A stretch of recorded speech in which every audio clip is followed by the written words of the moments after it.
ফিলিস্তিন, জায়নবাদ জায়নবাদ, লিল্লাহু তাকবীর। আমরা সবাই মনে রাখি আজকের মার্চ ফর গাজা 3টা থেকে 4টা পুরা ঢাকা পুরা দেশ এক জায়গায় অনুষ্ঠিত হবে। মাইকের শব্দ যে পর্যন্ত যাচ্ছে আমরা বলে দিতে চাই, সোহরাওয়ার্দী উদ্যান কোন সমাবেশের জায়গা আজকে নয়, কোন বক্তৃতার জায়গা নয়। সোহরাওয়ার্দী উদ্যান আজকের এই মার্চ ফর গাজার জাস্ট মিলনস্থল।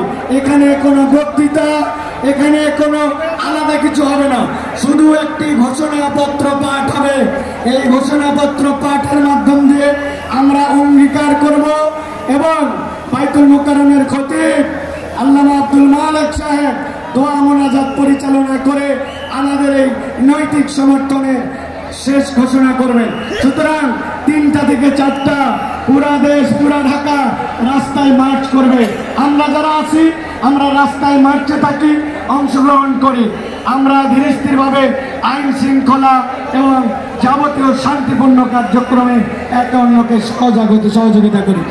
আমাদের ঢাকা সাংবাদিক ইউনিয়নের সভাপতি, জামাত ইসলামের নেতৃবৃন্দ, হেফাজতে ইসলামের নেতৃবৃন্দ, ইসলামী আন্দোলন নেতৃবৃন্দ, বাংলাদেশ খেলাফত মজলিসের নেতৃবৃন্দ, খেলাফত মজলিসের নেতৃবৃন্দ, আমাদের এবি পার্টির নেতৃবৃন্দ, এনসিপির নেতৃবৃন্দ, আরো যত আমাদের নুরবাদ সংগঠন, সব সংগঠনের এখানে এত নেতৃবৃন্দ এসেছেন, আমার নাম বলে শেষ করতে পারবো না।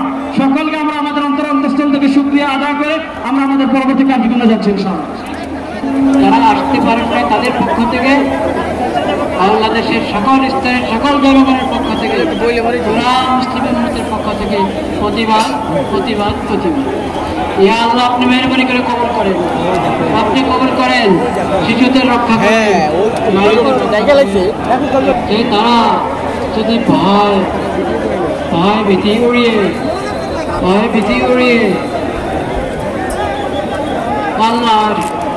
আল্লাহু আকবার আল্লাহু আকবার আল্লাহু আকবার আল্লাহু আকবার। ইয়া রাব্বি ইয়া কারীম, সুবহানা রাব্বিকা রাব্বিল ইজ্জাতি আম্মা ইয়াসিফুন।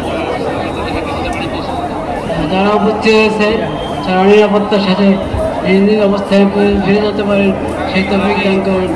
আমিন ইয়া রাব্বাল আলামিন, আমিন ইয়া রাব্বাল আলামিন, আমিন। আলহামদুলিল্লাহ রাব্বিল আলামিন।